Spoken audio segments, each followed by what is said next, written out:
Good Monday evening and welcome to the NCWLIFE Evening News. I'm Grant Olson. Before we get to what's making news, let's take a quick look outside that weather window from this afternoon. And boy, we had a lot of those low-hanging clouds and some ice fog this morning. I was starting to think we're going to have this all day again and then it's not going to warm up. And boy, our skies cleared out around noontime. And as we take a look at the Wenatchee Valley, this shot is from our jump-off ridge Sky-Fi Tower camera. And lots of blue sky out there today, and isn't it nice? We haven't seen much of that in the last month or so, and I'll tell you, our weather pattern very quiet now for the next, about 6 or 7 days as high pressure moves in, and it will dominate our weather picture, bringing lots of sunshine and warmer temperatures as we move through the forecast. And we'll talk much more weather coming up a little bit later on. And now a few of the stories we're following for you tonight. 2 people were injured Friday night when a pickup collided with a vehicle that the Washington State Patrol said was stopped with its lights off on Highway 97 just south of Omak. 2 Quincy residents suffered minor injuries in a rollover accident Saturday off Interstate 90 near George. And East Wenatchee police are warning that counterfeit bills are circulating right here in our community. But first, our top story tonight, a 23-year-old East Wenatchee man was killed Saturday afternoon when an SUV turned into his path on Grant Road. East Wenatchee police say about 3 p.m., the unidentified motorcycle rider had pulled westbound onto Grant Road off North Hanford Avenue. He was accelerating when a Cadillac SUV being driven by 80-year-old Walla Walla man attempted to turn onto North Hanford Avenue and was hit by the motorcycle. The roadway was closed for about an hour. The accident remains under investigation. 2 people were injured Friday night when a pickup collided with a vehicle that the Washington State Patrol said was stopped with its lights off on Highway 97 just south of Omak.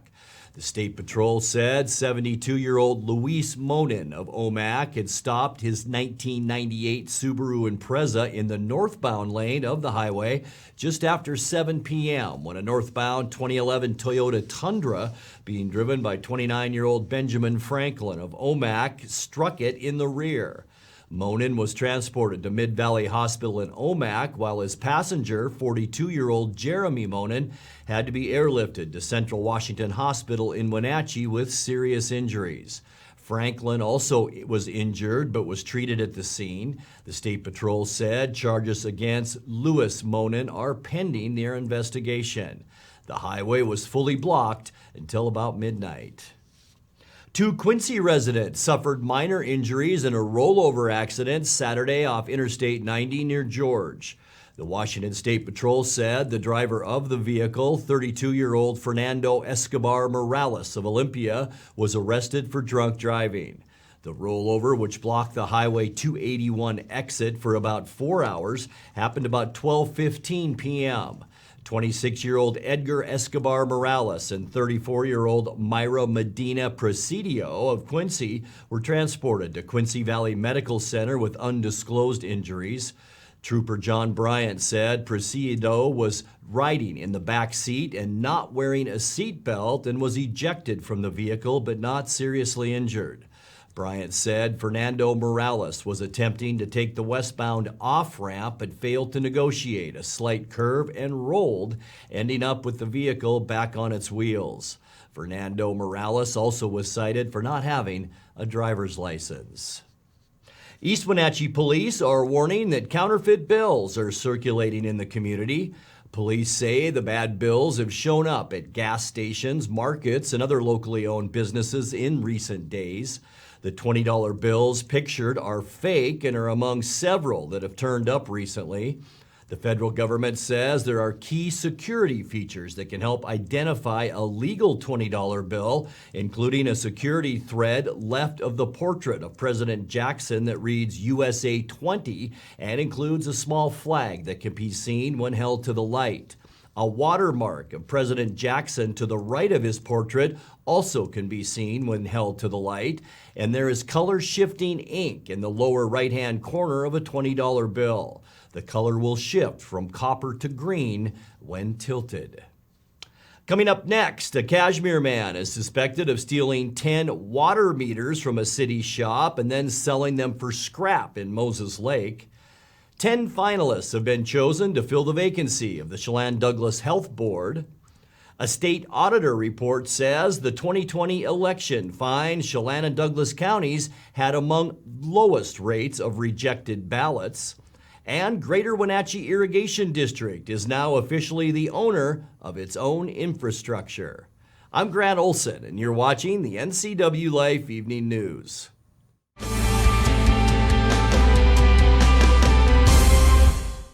I'm John Divis from Wenatchee Dental Arts, and I like to think myself as a comprehensive dentist. We are an office that treats people comprehensively for their dental problems. We do a lot of general dentistry in a broad sense. We don't send everything out. Things that we have the ability to do in the office, we like to keep in the office and under one roof and keep things as complication-free as possible. You can come to one place and have all their dental needs taken care of.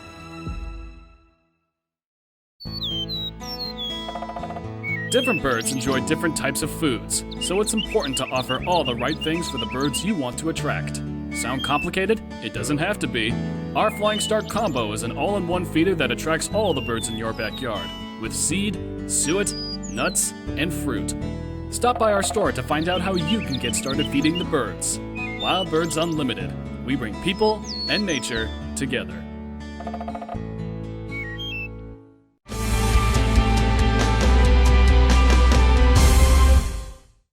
Welcome back. In another news, a Kashmir man is suspected of stealing 10 water meters from a city shop and then selling them for scrap in Moses Lake. 26-year-old Luke Allen Brooks was booked into the Chelan County Jail on Thursday on suspicion of theft and burglary. Deputies said Brooks entered the Kashmir shop building last October and sold the stolen meters for $85 at a scrap metal business. That business later contacted the city upon learning the materials were stolen. Brooks remains jailed on $50,000 bond. Prosecutors have until tomorrow to file criminal charges. 10 finalists are now on the list for 5 available seats on the Chelan-Douglas Board of Health. The board sets policy for the 2-county health district, which has been instrumental over the last 2 years in combating the COVID-19 pandemic. The board's size was expanded to 12 seats by new legislation passed last year to include at-large members of the community. Candidates include endocrinologist Dr. Bindu Nayak of Confluence Health, Cafe Director and Community Organizer Alma Chacon, and Wenatchee Valley College Nursing Program Director Christine Hosey. At-large board members must come from the healthcare communities, public health consumers, and community stakeholders. The elected commissioners of both counties will meet in a joint session on March 1st to select the final 5 and discuss changes to the board's bylaws. Well, a state auditor's study of the 2020 election shows that voters in Chelan and Douglas counties were less likely to have their ballots rejected than those in other areas. However, Okanagan County had the second highest rate of rejected ballots in the state. Chelan and Douglas counties ranked 32nd and 37th respectively out of 39 counties. Mismatched signatures between voter registration and ballot envelopes was the chief reason for rejection. Although the audit found no evidence of bias in county elections, it found a higher rejection rate for votes cast by Black, Native American, Hispanic, and Asian voters. Ballots cast by younger voters were also more likely to be rejected than those from older Washingtonians.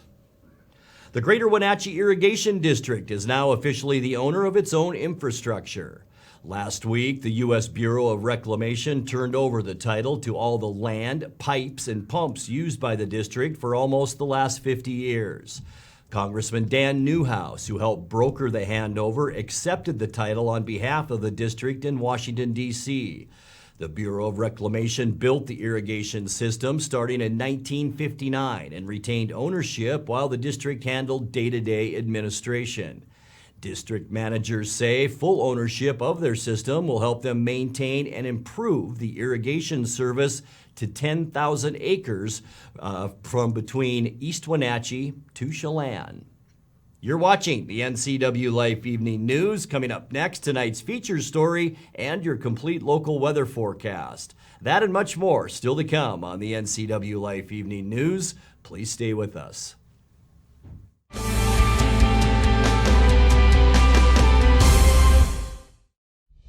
Introducing Alpine Airman. Because every home needs a superhero to eliminate poor indoor air quality, send inefficient operating equipment packing, and cut high energy bills down to size. For heating or cooling and equipment replacement, turn to the experts and the superheroes at Carrier and Alpine Air. We offer the best deals on high-efficiency Carrier products, along with friendly, knowledgeable service and incredible savings to fit your budget. Raising a family may have seemed overwhelming to your parents, but they weren't. Coach, teacher, life guide, caregiver. Family takes care of family. And as the circle of life continues, you now are their caregiver. It may seem overwhelming, but we're here to help you find the support services necessary so you can provide quality care to your elders. Call Aging and Adult Care of Central Washington at 1-800-572-4459.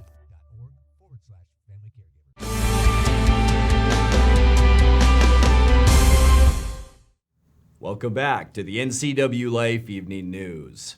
In tonight's features story, Douglas County Superior Court judge must now decide whether a major lawsuit on the state's new capital gains tax can go forward. Judge Brian Huber heard on Friday from attorneys in a summary judgment hearing in which the state of Washington seeks to throw out a suit by wealthy asset holders before it reaches trial. The new law would tax 7% capital gains on the sales of stocks and bonds over $250,000.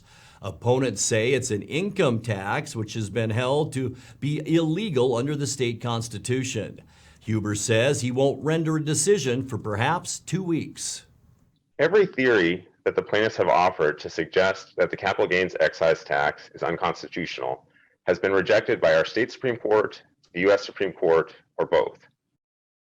What they are really asking you to do when they ask you to strike down this law is to reject binding holdings of our state Supreme Court and the U.S. Supreme Court. The court should not go down that road. Instead, the court should apply precedent and uphold this law enacted by our legislature. The legislature enacted the capital gains excise tax to achieve two vital goals. First, to provide secure funding for K-12 education and early learning. And second, to begin rebalancing our state's tax code to make it less slanted against working class people. The tax will bring in significant revenue, but because of its structure, it will affect only the wealthiest few Washingtonians. Less than 1 in 1,000 people in Washington will owe this tax in any given year. The tax exempts sales of real estate, such as homes or farmland. It exempts assets in retirement accounts. It exempts livestock and timber. It exempts small businesses, and no tax applies to the first $250,000 of capital gains from the sale of other assets. Although indistinguishable in every way from the federal income tax on which it is modeled, the legislature has labeled the new capital gains tax an excise tax. But like the income tax from which it is derived, and unlike every Washington excise tax on transactions, such as the real estate excise tax or REIT, the new state capital gains tax is levied annually, not at the time of each transaction. Like income taxes, it's levied not on the value of the property sold in a transaction, not on its full value, as Mr. Zaleski put it, but on an individual's gains from holding, managing, and growing the asset over a period of 12 months or longer. Like an income tax, and unlike taxes on transactions, it's based on an aggregate calculation of an individual's capital gains over the course of a year from all sources anywhere in the world, taking into consideration various deductions and exclusions to arrive at a single annual income figure. And like an income tax, the tax is levied on all long-term capital gains of an individual, regardless where on earth the gains are earned, regardless of whether the gains result from involuntary transactions, and without concern that the state confers no right or privilege to facilitate the underlying transfer that would entitle it to charge an excise.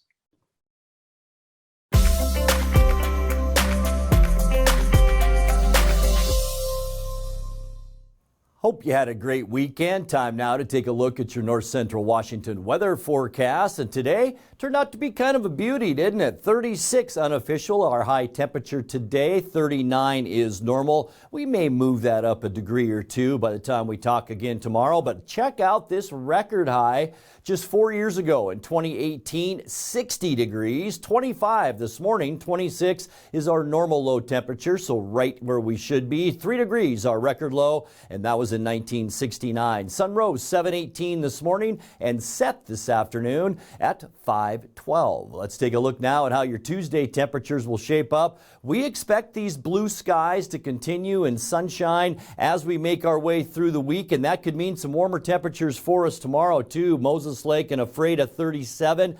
38 in Quincy, 39 the high temperature in Wenatchee, 38 in Kashmir, and 37 the afternoon high temperature tomorrow in Entiat. High pressure off the coast, and that is really our weather driver as we make our way through tonight and into the rest of our week. Patchy fog may develop a lot like we saw this morning as we get going tomorrow morning, and then partly cloudy with highs in the mid to upper 30s. For Tuesday, maybe a little more morning fog as we mentioned, mostly cloudy skies. High temperatures not bad in the upper 30s. The colder air right through the Rocky Mountains. As we get into the middle part of our week on Wednesday, high pressure just intensifies, dragging that warmer air right into Washington. We will see highs on Wednesday, possibly in the low to mid 40s. For Thursday, going to stay nice, partly cloudy and mild. In fact, clear all over the west and central part of the United States. For Thursday, high temperatures again, a little bit above normal in the lower 40s. For Friday, mostly sunny, continued, unseasonably mild. The West Coast, the best weather in the country. High temperatures again on Friday in the low to mid 40s. We're going to see some pretty significant snow melt as we get into the upcoming weekend. Mostly sunny and mild. Highs again around 42, maybe 43 degrees. And I'll tell you what, our quiet weather pattern continues as we get you into Sunday too. Mostly sunny skies. High pressure just anchored off the coast, and we will see afternoon highs on Sunday once again on the mild side into the lower 40s. Let's take a look now at that 7-day forecast. Very mild tonight, 29 overnight. 39, a little more cloudiness tomorrow with that fog slower to burn off. 39, 43 Wednesday, 42 on Thursday. And look at those temperatures Friday, Saturday, and Sunday. Sunshine all 3 days with highs in the lower to mid 40s. And that's a look at your local weather forecast. Coming up next, tonight's sports report with Eric Granstrom and more as the NCWLIFE Evening News continues right after this.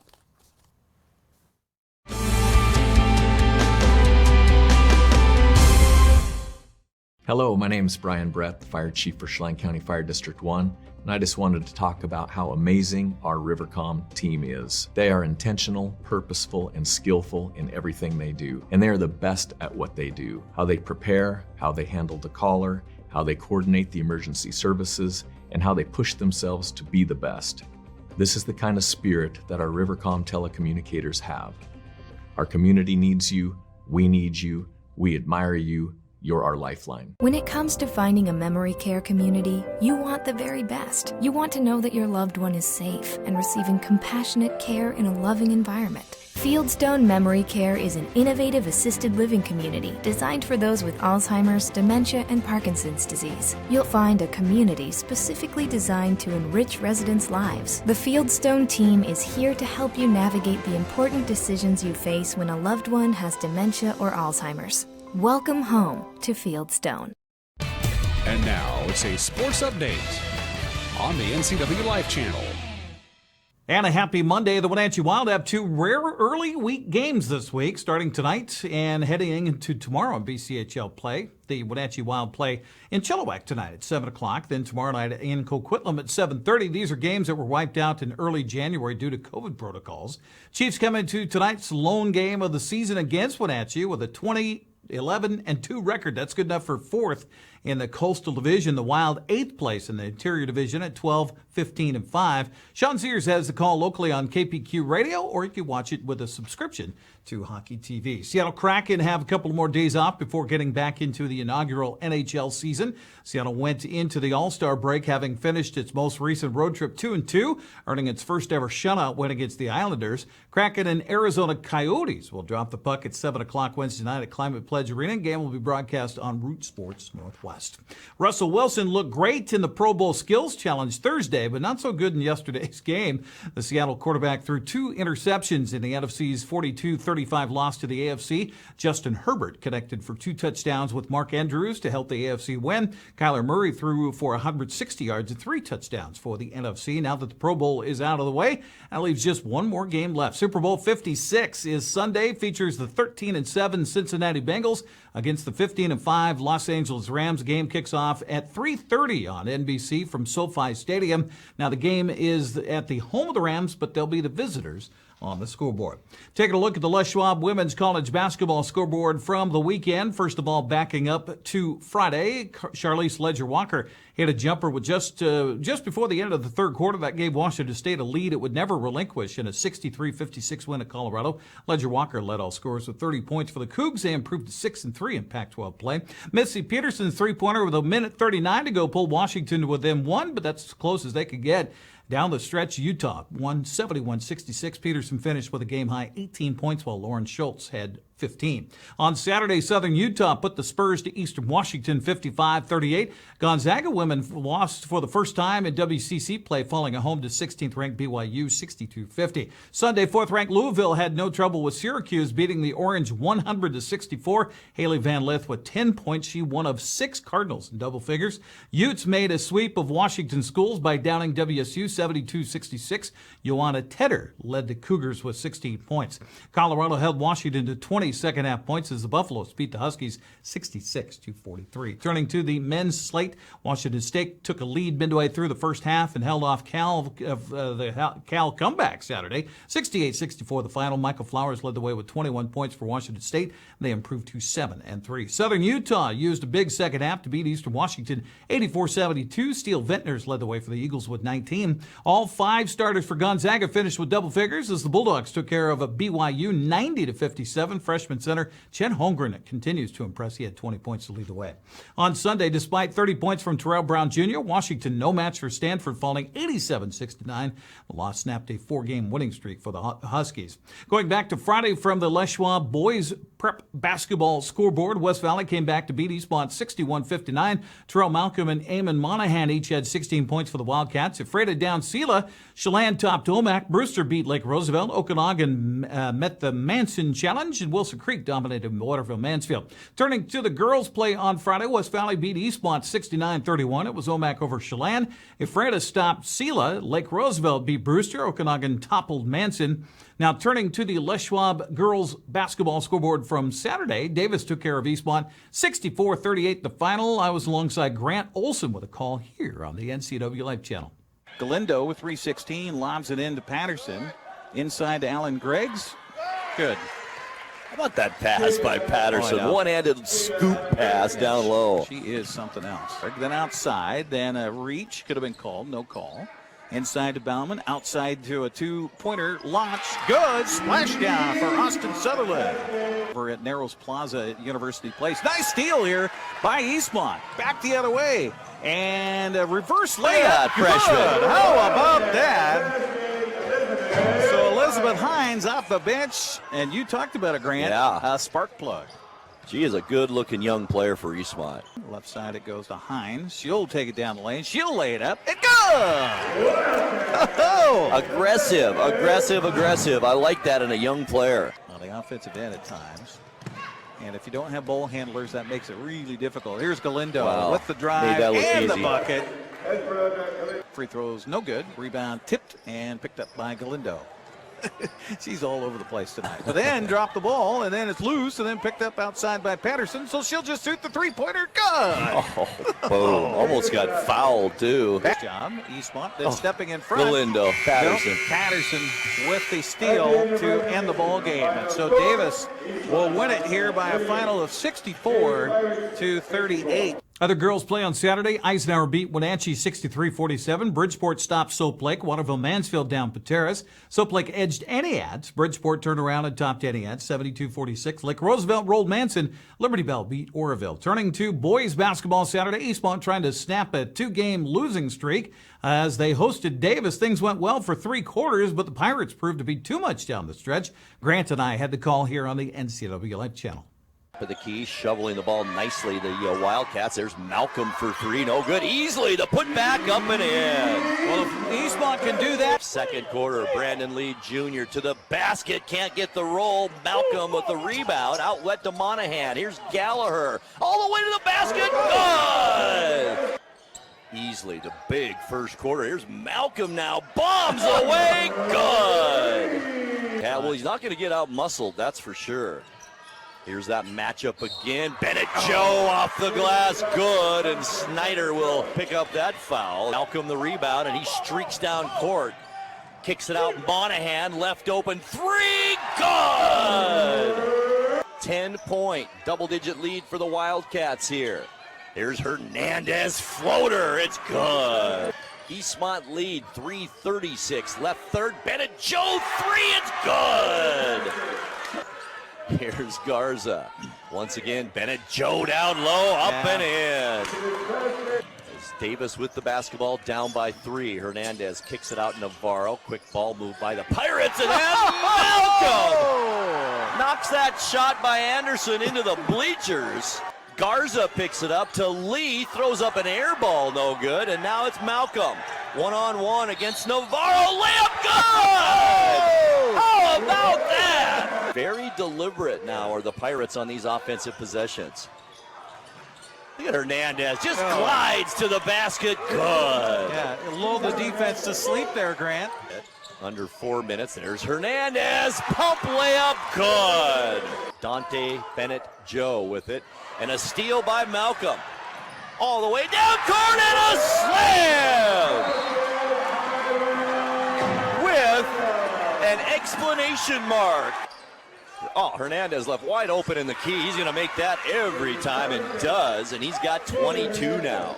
As this clock will run out, and Davis will come out of here with a 68-57 11-point victory. And what a game it was here at Eastmont High School. And what a game it was. Other action on Saturday night. Kai Bromley scored 15 points as the Panthers had 3 players in double figures. Wenatchee beat Eisenhower 62-29. Other action, Moses Lake surprised West Valley by a point. Waterville Mansfield beat Pateras by 3. Liberty Bell down Oroville. Soap Lake slipped by Bridgeport. Lake Roosevelt topped Manson.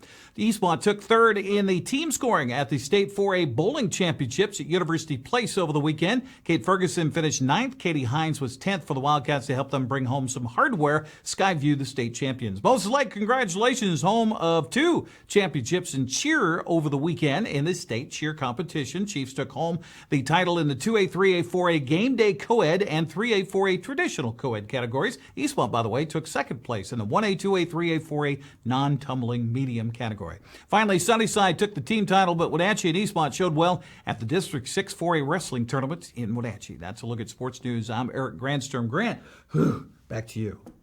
Lots of sports. Thank you very much, Eric. And now we're going to check right back in with Eric Grandstrom, this time for a look at what's coming up tomorrow morning on Wake Up Wenatchee Valley. Eric?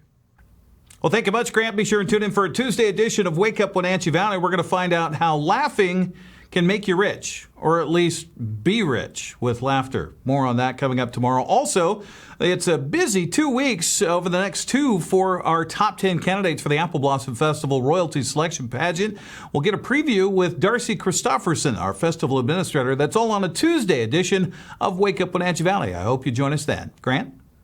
Thank you very much, Eric. And that's going to do it for our newscast tonight. For more on these stories and other news from around North Central Washington, you can find us on Facebook or our website at ncwlife.com. And remember, if you see news happening, we'd like to hear from you. You can send us an email at news@ncwlife.com or give us a call at 888-6295. I'm Grant Olson. Thanks for joining us and have a great night.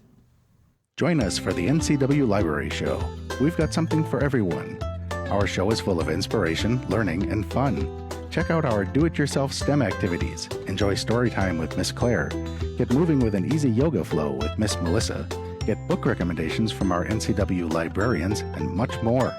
Tune in each week for a new episode. Also, find us online at ncwlibraries.org and follow us on Facebook for the latest library news and programs. Be kind and read on.